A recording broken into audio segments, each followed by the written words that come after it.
kathi mahlalela uzilutha umngane wethu uObet ufuthi nikisi uthenga indlu serious udobhe ngabe imali nathi abantu bayasebenza hola nangu akayi umuntu hayi khona basikhuluma ngasithi indoda lesiyayikhumbula hayi right hayi ukhuluma ngendlu ukukhumbula ngikhuluma ngendlu yes besifanisa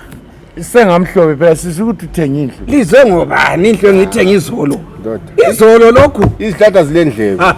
izihlahla hayi madoda hayi kade hayi lami sengigqokwami sibili usujoyine ama-owner landlord welcome ulord weland welcome to the world of landlords. thank you so much it's a profound honor to be welcomed. I'm humbled. Siyabonga hayi uyazi kumnandi so nje usuyipendile phandle sengipendile faka isilinga faka amathali konke faka ijura ureza wire everything so right hayi alright then plan yakho uzafaka iloja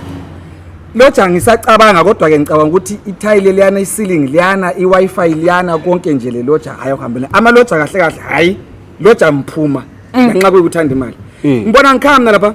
yazi umuntu flash sasokule dot toilet mathi umbana waflashanga etayisimi ngabantwana umbana etayisimi kwesikhathi ethi hayi ngabantu sibaningi ngathi yini one day ngithi ngingena toilet ngithola i-toilet yazi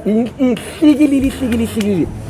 ende kuyakhanya ukuthi kule nkobe esiza inkobe umbana ochela abaflashanga uthi angikwazi kwaphi izolo nguye yedwa athe boil inkobe endlini amaloja ayadelela umuntu uyabona ukuthi imonth endinakali khona into alisebenzile ihola kuye kakaliholisa ayethenga into ezinandi afika vula indlu aqasa ukhazinga into ezinandi afaka lapha avula acithi volume akhazinga into ezinandi vula amawindi abantwana abadlanga umuntu anxa ufike kuhambani ngini siyabhadala irent hayi loja mali imphuma yazi uright iloja lamanje lifuni kahle hayi uyabona into engenzelo liloja mina iloja lihambe lathatha umfazi ilast number yomfazi umfazi omuhle nomfazi wami uliloja nxa abantu sebuya kwaba bafuna ukungivakatshela bathi mama sicela ukubuza ukhona ubaba besitshe lojeni umfazi wami thangu ngawasikele so uthwena iloja lomfazi omuhle udlo wami idoti le ngamtshela ngathi lapho izidoti kwasozihlala emzini wami kahambi fire asoze ngihlale le loja lomfazi omuhle kwedlula wami fire asoze avele lokho akuyenza umfazi abe muhle kulo wami kumbe lenza iWi-Fi kodwa ngicela ukubuza amahlalela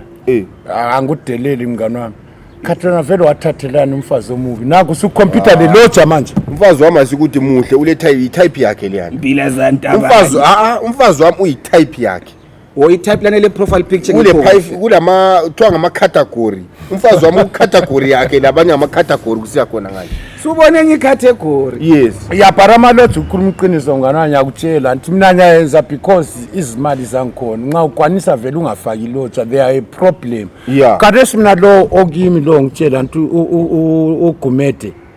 bamfonele last week ekhaya kibe enkaya nti buye ekhaya sokule emergency nangu sethatha umfazi wakhe ehamba la kuyayenza khonoko umuntu esiya ku emergency akuyenzi ngawo mina bengayehluleka usala ngimgcinele ugcina umfazi womuntu eku emergency ngayehluleka umgcina mina nomama lo womgcina yena labantu abakhe lezihlobo zivakathi uzozigcina ndoda I mean if the guy can't trust me with his wife how can I trust him with my house